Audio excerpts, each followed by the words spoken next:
Welcome to another episode of Blam Blam Productions. I am Buse with a different headset because my other one kept cutting out on me the last couple episodes. And that over there is Bees, my Hi. friend and co-host. Hi. Hello. What are we talking about today, Bees? Today we're talking about Everquest, the world of NORAD. Now, as none of you know, every year I do the TLP, the latest time-locked progression server. I really enjoy Everquest for about 3 months. Sometimes it's only 2 months, sometimes it's 4 months, so I say about 3 months. And this episode, we're going to be talking about everything we love about Everquest.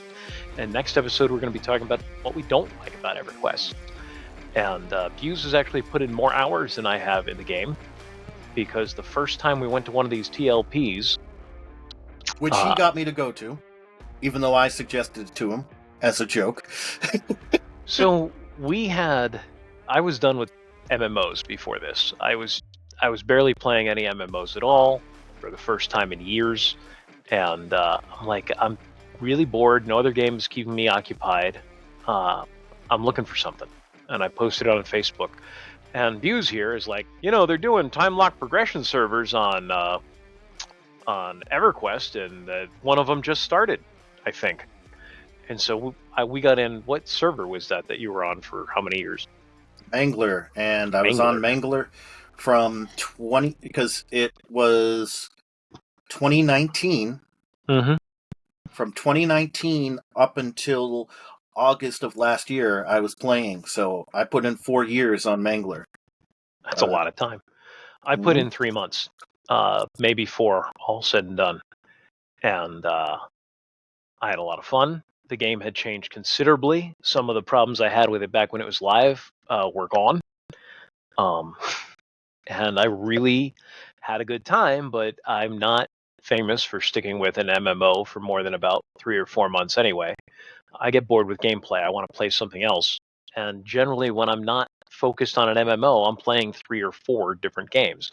As you guys who are watching my gaming videos can see, I was put one up for both Windward and for, what's the name of that one? Endless Sky. I will be doing videos for this latest TLP Teak. But what is one of the things you love about EverQuest? One of my favorite things about EverQuest, it's a little different now, but I played EverQuest back in the day when it first came out in 1999. I wanted something to play when I was in college and such, and yeah, so I like the fact that community-wise, back in the day when it first started, it was like a graphical chat room. And chat rooms were a really big deal when we were younger, because this was before the days of voice servers like Ventrilo, TeamSpeak, and now Discord. You typed everything out, which, oh my goodness, I don't know how some of these people did these raids doing that. But anyways, what? You never watched me when I was actually doing it? I never watched you raid, no. Oh. But yeah, that was one of my favorite things. It was pretty much just a graphical interface for a chat. Like, it was something I could do to chat with my friends or people I met online while I was beating stuff up. It was fun. Yeah. So I was playing a bard back then.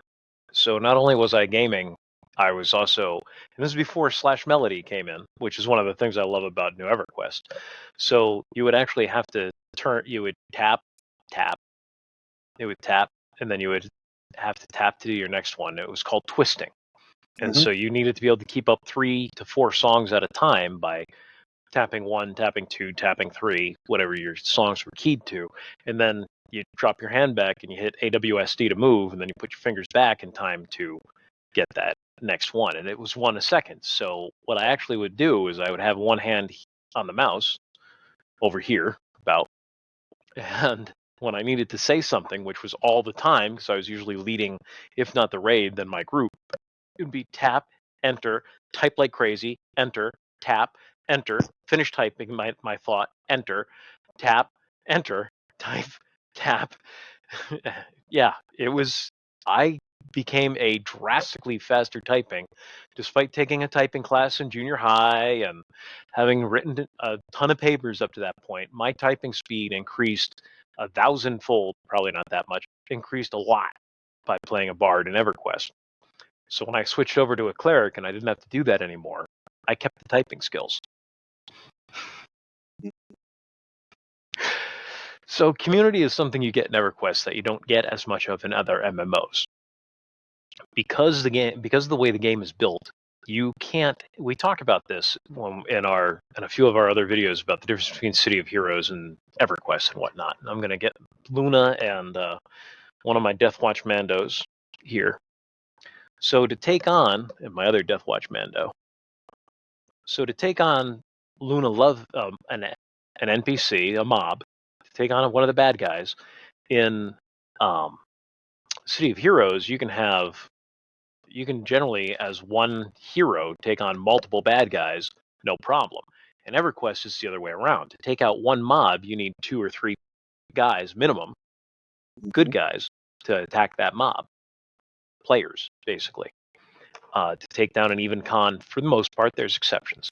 So if the game doesn't just encourage teamwork, it requires it to get through the game. And it ramps up really quickly. Level. Actually, I'll be honest. If you don't have lie to the audience. Okay, cool. Now, if you don't have somebody who is helping you out in the beginning, or now again, this is talking about going through the TLP servers, starting in classic or vanilla EverQuest. Mm-hmm. Or Kunai, right? This year is also true. Like, a caster to a degree can possibly solo by themselves with their nukes and like a root nuke type thing. But in general, actually... It's going to be slow going, man. Yes. Because I've done it. It's slow going. Oh, I have too. I did it with my shaman. But you need to... you actually even need a group at very low level. Like, I'm thinking of, people give me... Like, basic equipment, even, like, crappy basic equipment, if someone fully loads you out in a set of the worst type of leather at level 1, you actually would be able to solo a bit. However, after, like, legitimately, like, after you hit, like, level 7-ish, that's when you really begin to need a group. And by the time you're level 10, you pretty much need a group from level 10 on, with a few exceptions. Otherwise, soloing goes very slowly. It's faster for necros, but it's not nearly as fast as the experience you can get from grouping. And depending on your class, necromancers, druids can tend to be able to solo, but they have more of a downtime than necromancers do. Enchanters.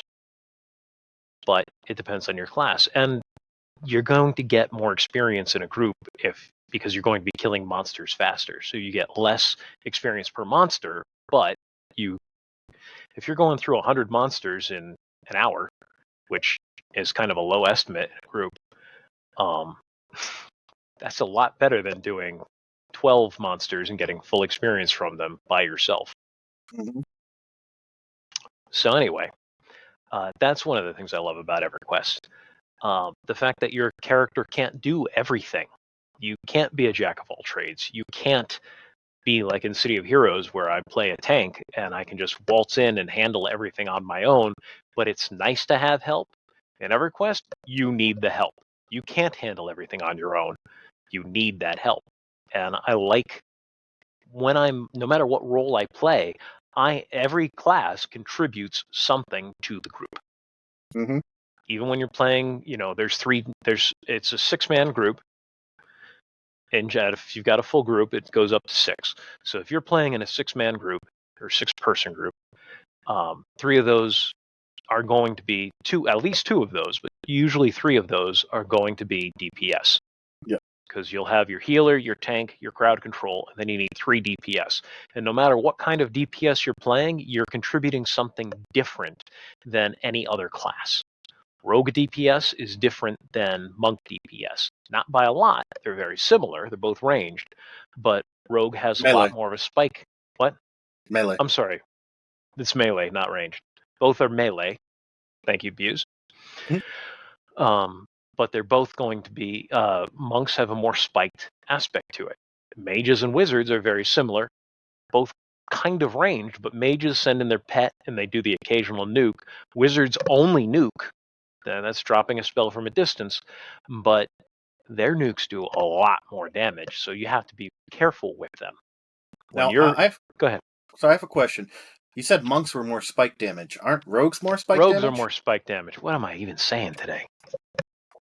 Rogues Sorry. get more spike damage. Monks actually do slightly more damage, depending on your build. But rogues are the second highest damage over time. So we talk about the difference between damage over time versus spike damage, and where you want spike. Spike is when you do all your damage at once, like a wizard. So where do you want that spike damage? When do you want spike damage versus when do you want damage over time? Wizards aren't that bad at damage over time, but out of all the pure damage dealing classes, they're the worst at damage over time because they're the most mana dependent. But when when you need spike damage, when everything hits the fan and you're able to and you're getting attacked by 3 mobs and your crowd control is down and it's on the cleric, well, guess what? You stand up, you cast 3 times or 4 times, you've wiped out one of the mobs. That's spike damage. That's what a wizard can do. Now, is the mob on you now? Yeah. Have you drawn the rest of the aggro? Probably. But it gives the tank a chance to get the aggro back, to get the hate back. It gives the cleric a chance to keep you alive, or better yet, keep the tank alive and res you after. I mained a wizard. I did this. It was a lot of fun. I died a lot. I died more as a wizard than any other class, including the tanks, because in pickup groups, stuff happens. And I knew when it was time for me to stand up and take the damage and deal the damage. You get into the class, you get into your character.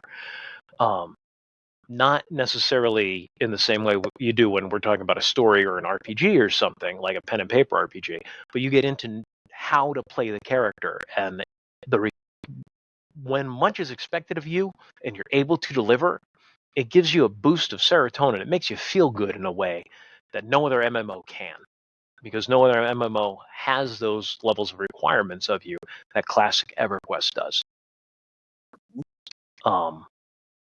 And that's an amazing feeling, and I wish I could get it all year round, but I can't. I can only get it from May to about August, because that's when it stops being classic and starts going to POP and whatnot. Go ahead. One thing I will say when it comes to group composition a little bit in EverQuest, and you know how you said, like, everybody contributes something. For the most part, with a few exceptions, Rogue being one of them, most people can do, or most classes can do 2-ish, sometimes a little more, sometimes a little less, things. Like, a warrior, for example, can be the tank, and can also be a decent, not great, decent enough DPS. And they pull. They're not great at pulling, but they know how many mobs they can handle. They can Rogues be a puller. Are one of the best pullers in the game. Yeah, sometimes. If you know how to do it. You guys want to know how to do it? I'll tell you real quick. You hit your ranged attack, and while the projectile is flying through the air, whether it's an arrow or a thrown weapon, you hit hide. And what this does is it exploits a loophole in the coding so that only the mob that gets hit comes, because the others can't see you. So it's only the one who actually gets hit who comes to find you. It's an incredible exploit. And rogues are one of the few that can consistently do it because their hide almost always works. Is it considered an exploit? Will that get you banned? No, it was no. Oh, okay. Exploit's probably the wrong word. Now that I'm full of wrong words for this video, but it's a brilliant way to pull. If you want a single pull, rogues are arguably the best in the game at it, without any more advantages than being able to hit evade, which is hide. Although, if you mess up on that, you'd probably want to be a monk. Well, even Feign Death gets resisted. I mained a monk as well. Yes. And again, now, one of the reasons why Beas and I will disagree a little bit on this is because I played for 4 years and went through all of the various different expansions. So my memory for these, a lot of it is based off of what happened after Classic. Really what happened post POP. Whereas with Bees, replays the same thing over and over, where I went through that and moved on to the next thing. I join Bees occasionally on these things. This year, unfortunately, I won't be able to, but C'est la vie. Lovey. And yeah, but long story short, sorry, let me just finish real quick. But yeah, every class can really do one, their major thing, and then a secondary, and sometimes a tertiary, so on and so forth. Druids are some of the best.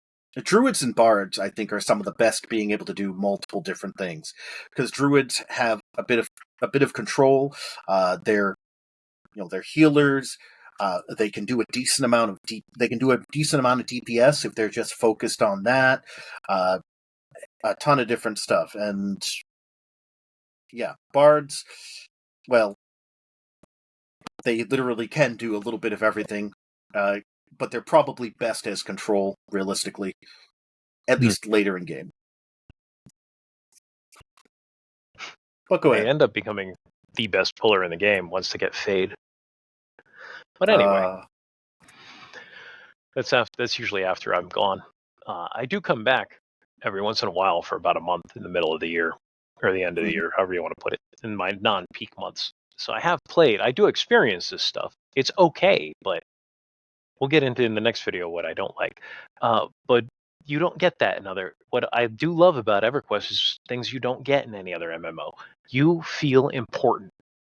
What you contribute to the game is important, no matter what class you're playing. You're keeping somebody else's character alive. And as much as the death penalty is one of the harshest in any MMO, even as reduced as it is now in modern, that makes you not want to die. Dying is a big deal in EverQuest, and that's a good thing. It makes you play the game seriously. It's like in WoW, if you die, oh no, I got to do a corpse run and pay back a little bit of money to refix my armor up. Oh well, that never had a major impact on me in the game. Once in a while, if I died during an instance and there was nobody there to res, but there's usually somebody there to res. In classic EverQuest, reses are rare. Only clerics and paladins can do them. They end up changing that later on. And paladins, it takes a while before they can do them. Yeah. I'm probably playing a cleric this time around. I might make a warrior. I don't know what I'm going to main yet. It's 11 days away as of time of recording, so I have time to think about that. But it is a game where you actually you care about how to play your character. Everybody I know everybody who's playing the game is trying to figure out the best way to play their character, what the tricks are, what little bits they should know, how to do it, how to work this in, how to work that in, how to maximize your DPS, or at least how to keep your group alive if you're healing, or what's the best spells to be using? How can I optimize this? How can I be a better player to help the people around me?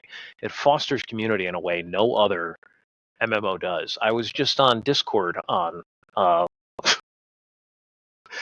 got invited to a guild in Discord, 2 of them for Teak, and just last night, the guild I was in for the Oakwind for the last server, one of the guys there invited me back in for their new guild for Teak, and we were talking about how to run dragon kill point systems for loot out of raids, and what we were looking for in raids, and what rules for internal rules that the players put on themselves inside of their guilds, which they form themselves, what rules we all want to live by and work by. It's sociology in action, if you've studied sociology and community building in action.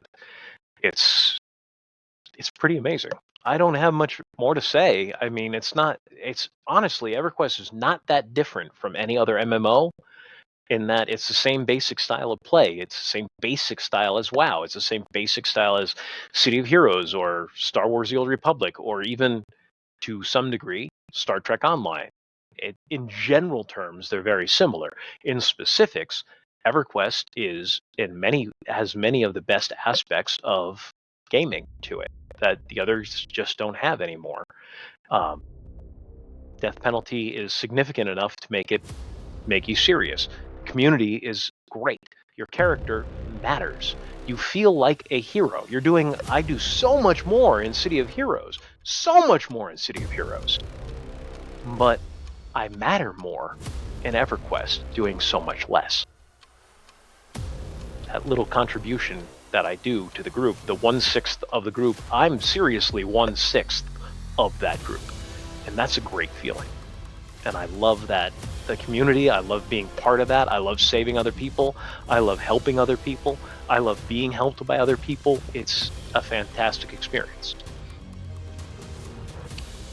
Good. Well, thank you everybody for joining us today. If you tune into the next episode where we tear it apart. Just like last time, we're just going to express our criticisms. But yeah, and hey, maybe if you decide you want to roll a tune over on Teak, you might see Bees there.